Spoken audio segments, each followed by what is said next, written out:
Today, we're going to continue our discussion on antitrust laws, but reach beyond that and talk about anti-competitive practices.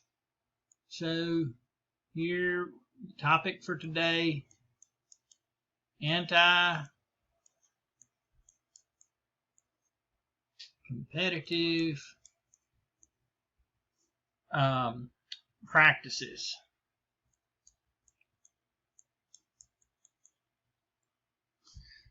The U.S. antitrust laws reach beyond blocking mergers that would reduce competition to include a wide array of anti-competitive practices.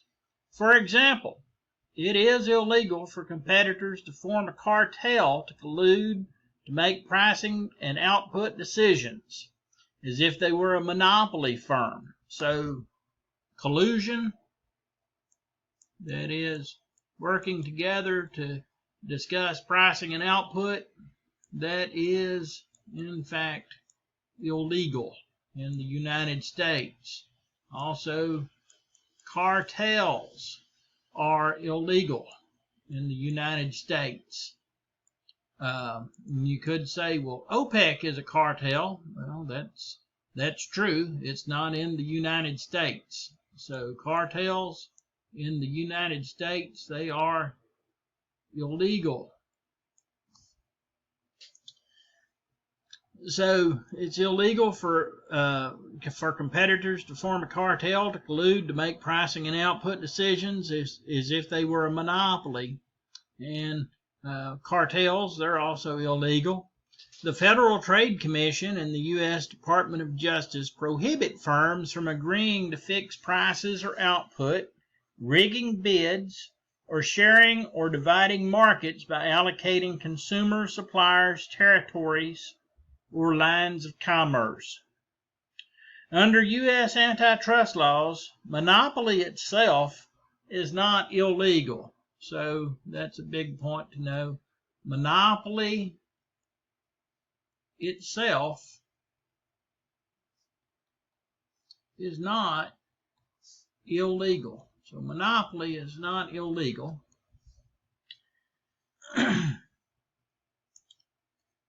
If a firm has a monopoly power because of newly patented invention, for example, the law explicitly allows a firm to earn higher than normal profits for a time as a reward for innovation. If a firm achieves a large share of the market by producing a better product at a lower price, such behavior, it's not prohibited by antitrust law.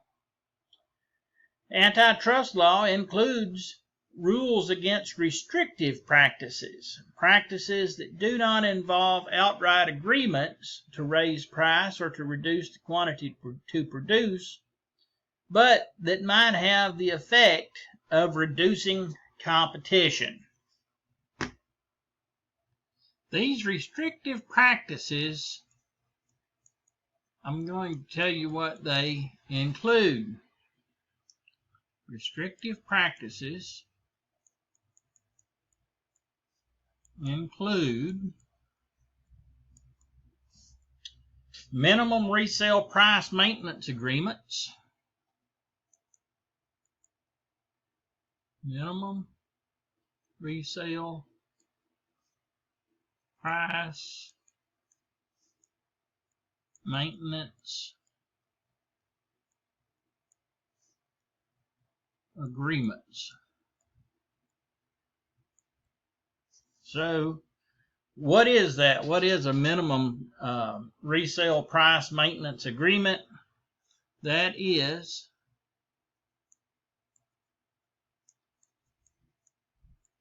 an agreement that requires a dealer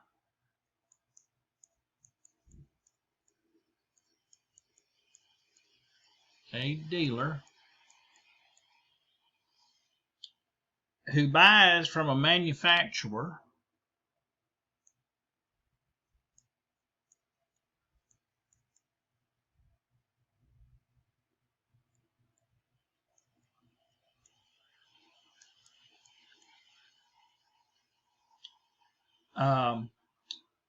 to sell for at least a certain minimum price.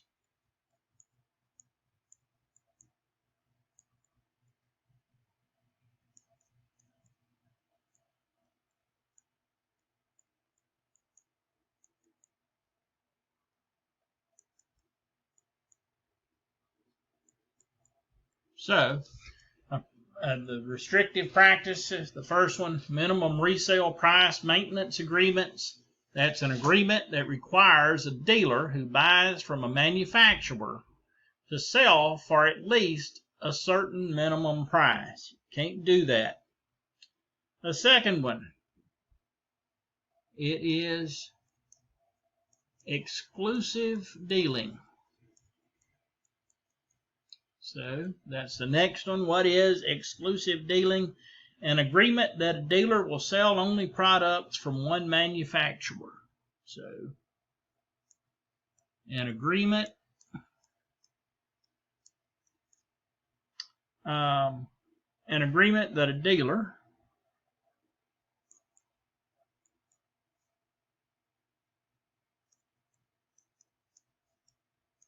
will sell products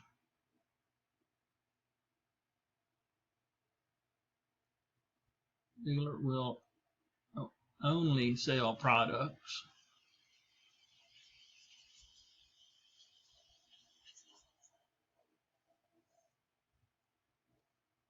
will only sell products from one manufacturer.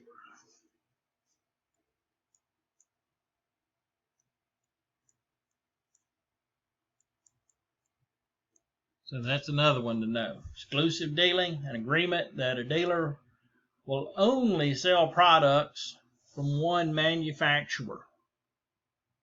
A third one, and that is tying sales. So, a situation where a customer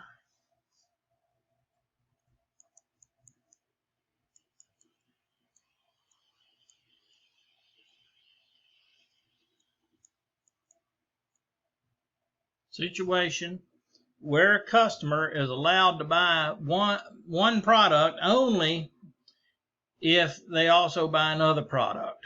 So, a situation where a customer is allowed to buy one product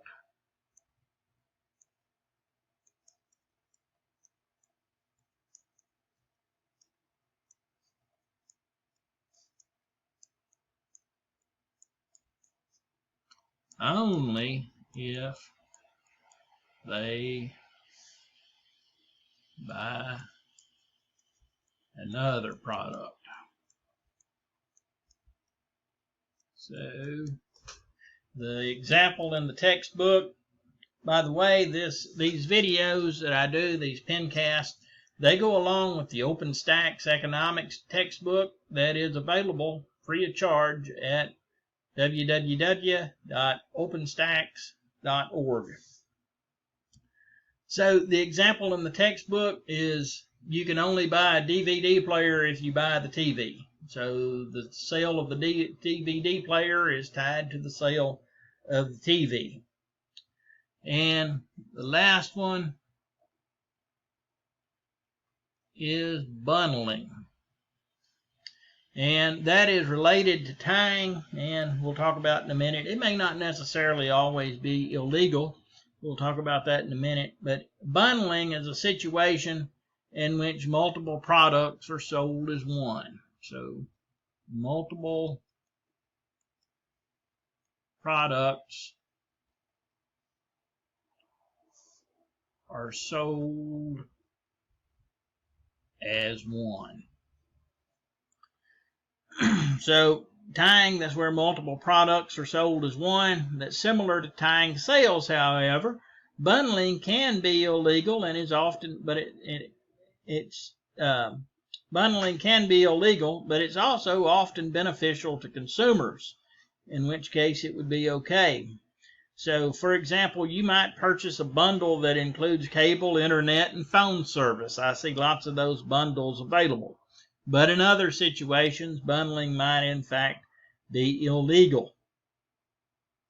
In some cases, we can view tying sales and bundling as anti-competitive. However, in other cases, they may be legal and in fact common.